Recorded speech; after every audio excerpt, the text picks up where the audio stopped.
তুই দুনিয়াতে প্রতারণা করেছিস, মানুষের হক নষ্ট করেছিস, মানুষের টাকা মেরে খেয়েছিস। তোর জায়গা শুধু জাহান্নামে। আর করবো না, আর করবো না। তো চলুন আগে পরিচয় করিয়ে দিই, তারপর মূল গল্পে যাব। এই হলো শাহপরাণ, সে থাকে প্রবাসী। এরা হলো শাহপরাণের বোন ববিতা আর হলো রোজিনা। আর এ হলো তার ছোট ভাই আনোয়ার। এ হলো সেই প্রতারক শেখ আবু জাহেল, আনোয়ারের শ্বশুর, মানে শাহপরাণের সম্পর্কে তালই। আর এদের আর পরিচয় করাবো কি, আপনারা তো বুঝতেই পারছেন শাহপরাণের বাবা মা। তো চলুন শাহপরাণের সাথে ঘটে যাওয়া সেই মর্মান্তিক গল্পে যাওয়া যাক। সালটা ছিল তখন 2012। সময়টা ছিল সকাল ঠিক 8টায়। এই শোনো না, তুমি তো 22 বছর সৌদিতে কাটিয়ে আসলা, আর তো যাওয়ার বয়স নেই। তো ভাবছি শাহপরাণকে কোরিয়াতে পাঠাতে, তুমি কি বলো? হ্যাঁ, আমি তাই ভাবছিলাম, ওরে বলবো।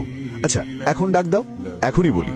ওই তো ওই, এই শাহপরাণ, শোন কথা আছে। হ্যাঁ মা বলো। তোর বাবা আর আমি মিলে পরামর্শ করছি যে তোকে কোরিয়াতে পাঠাবো। এখন তুই কি বলিস? আচ্ছা ঠিক আছে, আমি ভেবে তোমাদের জানাচ্ছি। কি করব বুঝতে পারছি না, বাবারও বয়স হয়ে গেছে, বোনগুলোকে বিয়ে দিতে হবে। কি করব এখন? ভাই, তুই আমার জন্য একটা 3 পিস আনবি। বাবাকে বলিনি, তার কাছে টাকা নেই দেখা। আচ্ছা ঠিক আছে, তুই চিন্তা করিস না, আমি কোরিয়াতে যাচ্ছি, তোর যা লাগবো বলবি। এই হলো নাসরিন, সেই প্রতারক শেখ আবু জাহেলের মেয়ে। সে একদিন স্কুল ছুটির পর বান্ধবীদের নিয়ে যাচ্ছে, এমন টাইমে চোখ পড়ে আনোয়ারের। এই বন্ধু, এই মেয়েটা কে রে? কেন, তুই চিনিস না নাকি? এটা প্রভাবশালী আবু জাহেলের মেয়ে। আচ্ছা তো থাক বন্ধু, আমি গেলাম। এটা বলে আনোয়ার উঠে যায় এবং সে নাসরিনকে ফলো করে। বাবা, আমি তাহলে যাচ্ছি, দোয়া করবেন। আচ্ছা ঠিক আছে বাবা। সেখানে পৌঁছে আমাকে ফোন দিস বাবা। অতঃপর শাহপরাণ তার কথা চিন্তা না করে সে কোরিয়াতে যাওয়ার জন্য রওনা দিচ্ছে, এবং সে মনে মনে ভাবছে সে হয়তো কোরিয়াতে গেলে তার ফ্যামিলি, তার ভবিষ্যৎ সুন্দর হয়ে যাবে। তারপর চলুন কাহিনীতে। হ্যালো মা, আমি এইমাত্র এসে উঠলাম, রুমে এসে বসে জামা কাপড় চেঞ্জ করেই তোমাকে ফোন দিলাম। আচ্ছা বাবা, ফোন দিছোস, ভালো করছোস। আমি তো আরো টেনশন করছি আমার বাবাটা ঠিক মতো গিয়ে পৌঁছলো কিনা। তুমি কোনো চিন্তা করো না মা, তোমার কি লাগবে শুধু আমাকে বলবা, আমি পাঠিয়ে দেব। শাহপরাণ ছিল খুব সহজ সরল মানুষ। সে তার মাকে অনেক ভালোবাসে। তারই সরলতার সুযোগ নিল তারই আপন বোন। তার ঠিক কয়েক মাস পর কি হলো চলুন দেখে আসি। হঠাৎ একদিন শাহপরাণের বাবা অসুস্থ হয়ে পড়েন। সেখানে থাকে আনোয়ার, রোজিনা আর হলো ববিতা। তারা 3 ভাই বোন এবং তাদের মা। তারপর হঠাৎ ববিতার মাথায় কি আসলো চলুন দেখি। এটাই তো সুযোগ, শাহপরাণকে কল দিয়ে বলি বাবা খুব অসুস্থ, চিকিৎসা করাবো, 10 লাখ টাকা দে। সেই টাকা দিয়ে উত্তর পাশের জমিটা কিনবো। হ্যালো। শাহপরাণ, বাবা তো খুব অসুস্থ, কি করব বুঝতে পারছি না। কি হয়েছে বাবার? কোন সময় থেকে এমন হয়েছে? এই তো আরো আগে অসুস্থ হয়ে পড়ছে। এখন তুই টাকা পাঠা 10 লাখ, চিকিৎসা করব, না হয় বাবাকে বাঁচাতে পারবো না। আচ্ছা তুই কোনো চিন্তা করিস না, আমি টাকা এক্ষুনি পাঠিয়ে দিচ্ছি, বাবাকে এক্ষুনি হসপিটালে নিয়ে যা। তারপর শাহপরাণ টাকা পাঠিয়ে দিল তার বোনের অ্যাকাউন্টে। অতঃপর তার পরের দিন সকালে কি হলো চলুন দেখে আসি। ববিতা তার বাবার চিকিৎসা না করার কারণে সে মারা যান। কারণ সে ভাবছে যদি তার বাবা বেঁচে থাকে তাহলে তো সে শাহপরাণের টাকা, সয় সম্পত্তি ভোগ করতে পারবো না। তার বাবা মারা যাওয়ার পর তারপর গ্রামের লোক শাহপরাণকে কল দেয়। হ্যালো। কি রে শাহপরাণ, তুই কোরিয়াতে থাকিস আর তোর বাবা চিকিৎসার অভাবে মারা যায়, তুই কি টাকা টুকা পাঠাস না?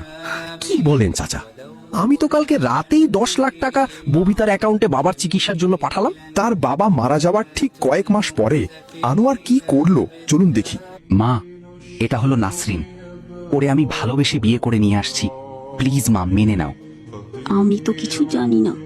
দেখ আনোয়ার, আমাদের সম্পূর্ণ ফ্যামিলি চলে শাহপরাণের উপর।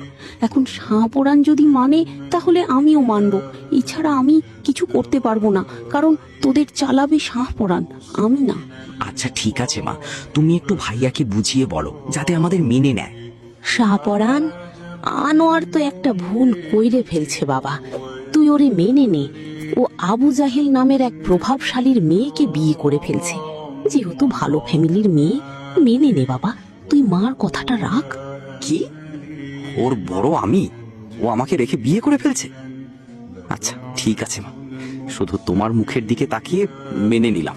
শাহপরাণ ছিল মা ভক্ত। তার মা যাই বলতো না কেন সে তার রক্ত দিয়ে হলেও সে কথা রাখত। এই কথাটি সে রেখে এই নিয়ে আসলো তার জীবনে কাল বৈশাখী ঝড়। শাহপরান, মা তো খুব অসুস্থ, মার জন্য কিছু টাকা পাঠা, মার চিকিৎসা করাবো। এইভাবে শাহপরানের থেকে টাকা আনা হয়ে গেছে ববিতার এক পর্যায়ে পেশা। এমন ভাবে নাটক করি শাহপরানে ধরার মতো কোনো চান্স নেই। এইভাবেই টাকা আনতে হবে। এ হলো কে আশা করি আপনাদের আর বোঝানো লাগবে না। তাও বলি, সেই প্রতারক শেখ আবু জাহেল। সে কুফুরি করে শাহপরানকে একদম নিঃস্ব করে দিছে। তো চলুন পরের ধাপে যাওয়া যাক। এই শোনো না, আমি তো বাসায় বসে থাকি, তোমার ভাই তো কোরিয়াতে থাকে, আমাকেও বলো না বাইরে নিয়ে যেতে। আচ্ছা ঠিক আছে, আমি কথা বলছি এখনই তাহলে। শাহপরান, তোর দুলাভাই তো সারা দিন বাসায় থাকে, তোর দুলাভাইকে একটু বাহিরে নেওয়ার ব্যবস্থা কর না। আচ্ছা ঠিক আছে আপা, আমি তাহলে ব্যবস্থা করব। আমি এখন ব্যস্ত আছি, পরে কথা বলবো। তার ঠিক কিছুক্ষণ পরেই আবার ফোন দেয় তার ববিতা আপা। শাহপরান, তোর বউ কোনো কাজ করে না, কোনো কিছু করে না, মার কোনো যত্ন নেয় না, আমাদের কোনো কথা শোনে না, একটা বললে হাজারটা কথা শোনায়। তুই তাড়াতাড়ি দেশে আয়, এই মেয়েকে ডিভোর্স দিয়ে তোকে অনেক সুন্দর এবং যত্নশীল মেয়ে এনে দিব আমি। আচ্ছা ঠিক আছে আপা, তোমরা যেটা ভালো মনে করো। তাহলে আমি আগামীকালকেই বাংলাদেশ